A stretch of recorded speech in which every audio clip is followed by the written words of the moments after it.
the dance performance said it all. Now after that I'm not able to speak. Seriously, I'm just dumbfolded. The topic given here is accepting differences, and I'm here to talk about how I am making differences, and I think I can make a difference. If I can, everybody can.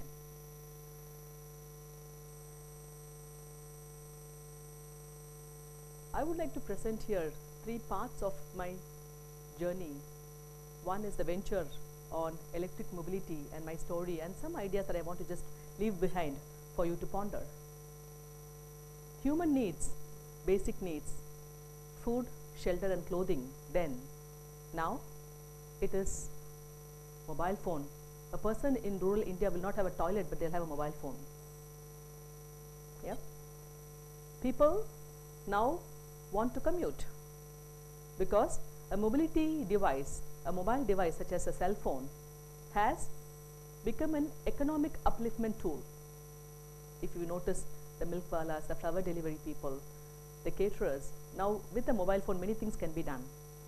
So we believe the mobility space also will revolutionize this industry similar to the mobile phone revolution. So how do people commute? People commute different ways, by walk, by cycle, by foot, by share auto, different ways. One common commuting tool is petrol, where per kilometer cost is very high because of rising petrol prices. You have, it's polluting both in terms of emissions and in terms of noise, and in terms of very less fueling stations.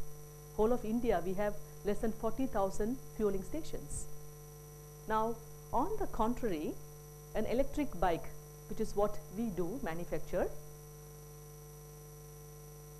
is extremely affordable firstly, and secondly, the economic running factor of an electric bike is 1/10 of a petrol bike, and the geographical factor of charging, you don't have to walk, you don't have to go to a petrol pump. All you need is a 5-amp socket to charge your bikes. And of course, it's pollution light at the moment. Noise is half of petrol and the air quality is much better. Now, if the value proposition is so beautiful, why isn't that this sector has not taken off? What has been the differences? What has been the problem of this industry? The first problem is the batteries. Battery is the heart of the electric bike, right? So when batteries are the heart, and batteries have failed most of the customers, and that is why the ecosystem is kind of not built up right now. What did we do? We now came up with a technology whereby we can revive, regenerate and regenerate any batteries, any lead acid battery, as long as there is no electrical mechanical damage.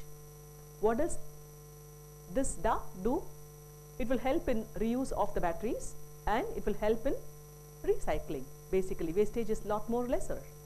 Now, when an electric bike customer uses a battery, we take periodic maintenance of their batteries and enhance the life of the batteries. Typically, when you have a battery, it goes up to 18,000 kilometers or 360 charging cycles. So we can now take periodic preventive maintenance and enhance the life of the batteries. This is a new technology. First invention is happening in our factories, and this is one of the I would say emerging area. And what is it giving us? Because when you take the batteries back and then when you get the batteries a second life, you also create a secondary market. Because if the batteries are able to regain the full capacity, you can reuse the thing in the bike. But if you don't, what happens? It leaves another opportunity. There are sectors in India, rural markets, where people don't have power. All it needs is take the batteries that has got less capacity, put an LED display and give it to them. Kids can study. We have almost 12 to 16 hours of power cut. So the whole concept of batteries, which is revolving around electric bikes, are now living into different kinds of secondary markets, which we are right now exploring. Second problem, the lack of an ecosystem. So what did we do?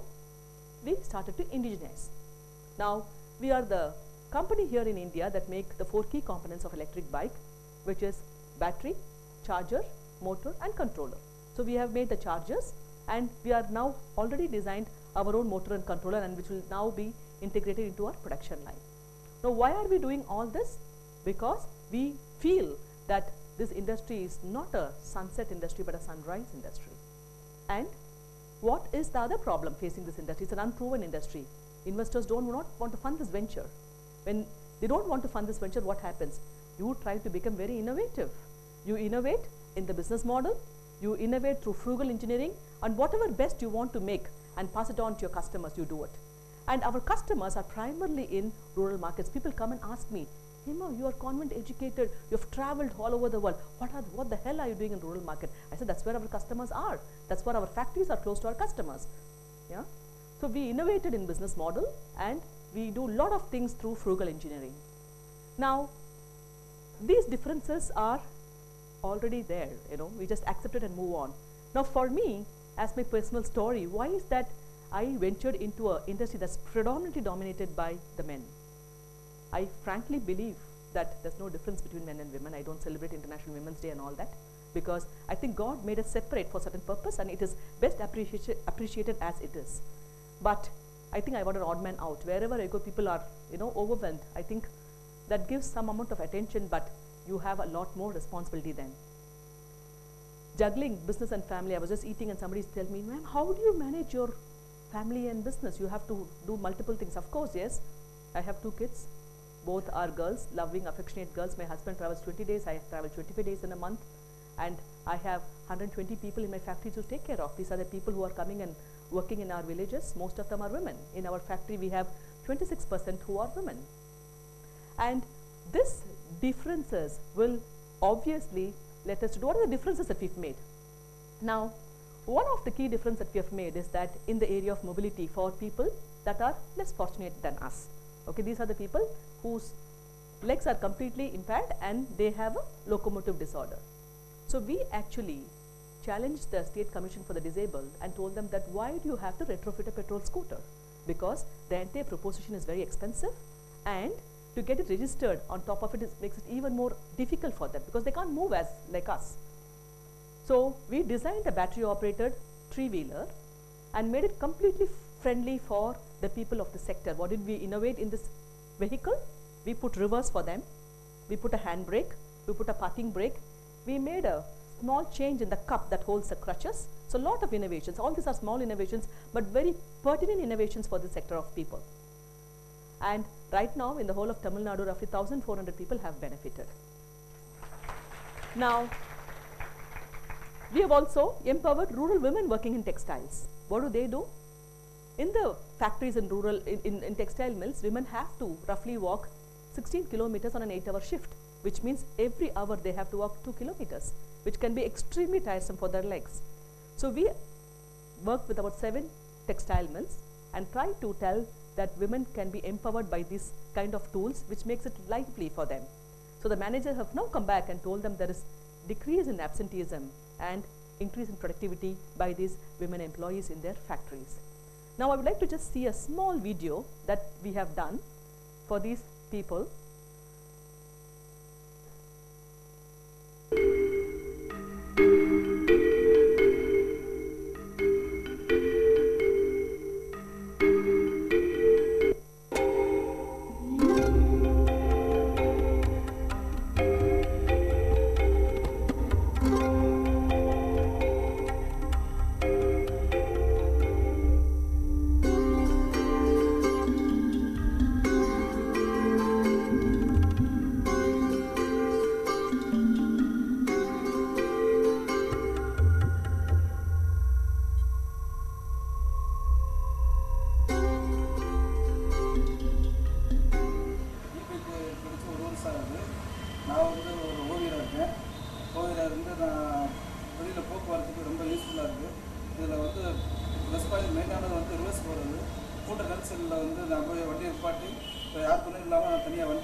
Now, we have done a survey of all the beneficiaries. This was given free of cost by the Tamil Nadu government.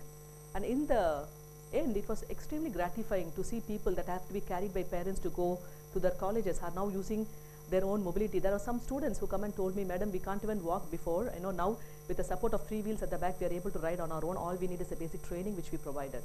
Now, I think these are differences that we can make significantly to be able to contribute in creating an alternative environment. And what are the other differences that we will make? The other differences, there are many. I just wanted to tell 2 differences that I want to bring about is that I want to make an electric cycle factory that's completely operated by women. It is not a far-fetched goal, it is definitely possible. And the other thing that I wanted to create is to make a township of electric vehicles in Coimbatore where creation and innovation will happen at every step. It is possible. Now, why it is not happening these days is that I just wanted to leave with a concluding remark that we have very good engineers, but all the engineers are writing software. Now, this is extremely alarming, mainly because to write software, all you need is only English and logic. You don't have to be an engineer to write code. So, for the engineering industries that we are actually working, we have a chronic talent shortage.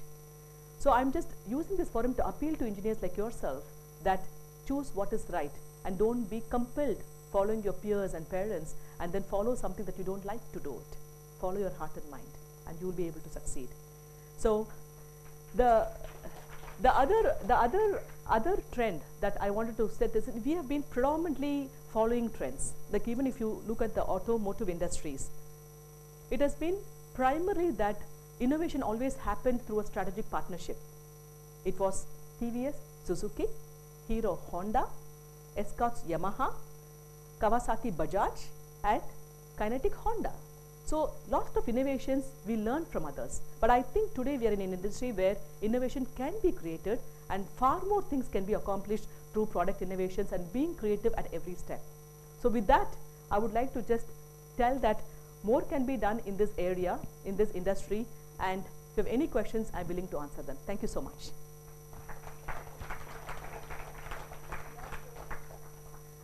My story, Anuradha has been asking me my story, is that I'm an entrepreneur.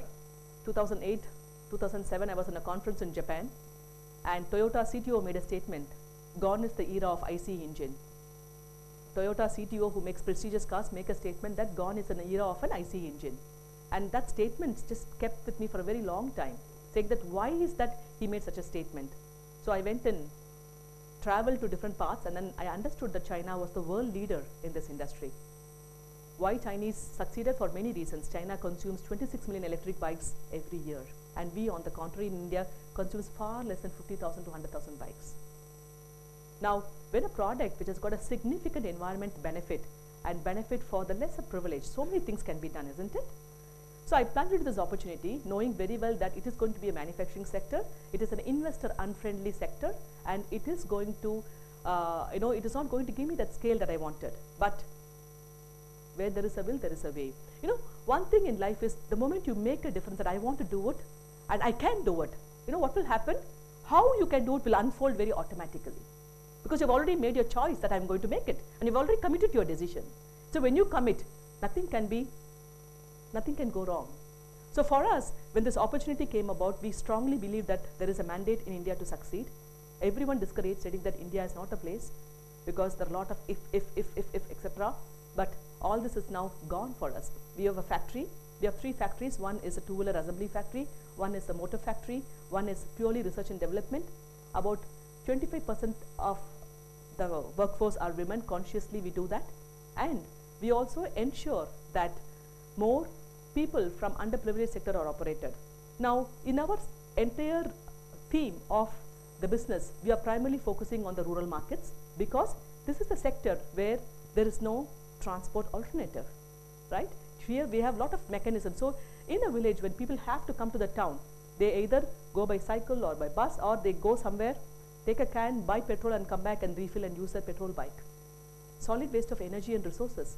So we said that if we have a very low cost effective electric cycle and electric scooter, I think the transportation problem, which has not been largely serviced by the government, can be met. In India, if you look at every sector that has progressed, it is because of a lot of entrepreneurs who took the initiative and who did something far better in terms of progressing with their milestones, education, healthcare, and right now communication, transportation. So we have actually made many progresses and milestones here in this industry in terms of giving equal opportunity for men and women in our factories. Also giving opportunities for very calibered young men from rural villages. Now if you look at the traditional automotive sector, a dealership is given only for people who has the clout and the money and the stature. But in our industry, we entertain people who have got the skill, who have got the courage, who have the daring attitude, and we encourage them and we make them first-time entrepreneurs. So when you make them first-time entrepreneurs, what happens? They become empowered and they now create jobs to other people. And there's one example I would like to quote and I would like to stop, is that there was one guy, from Kumbakonam who came to us stating that, madam, I'm doing some cable TV business and I'm not very happy doing this because I want to do something. I could just see every word of his, there could be a lot of, heart and mind words. When words come only from the mind, it's different. When the word comes from heart and mind, it's completely different. The people who just danced, every moment, was from their heart and mind, yeah. So he came to us stating that I wanted to, get this product in my market. I know my customers very well, but he had certain difficulties. We helped through his difficulties, and in less than about 3 months, he sold 126 cycles. Okay, and that, in my view, is empowerment, and that is way great leaders can be born, and that's how our nation can become a leading nation, and that's the way we can eradicate poverty. Thank you so much.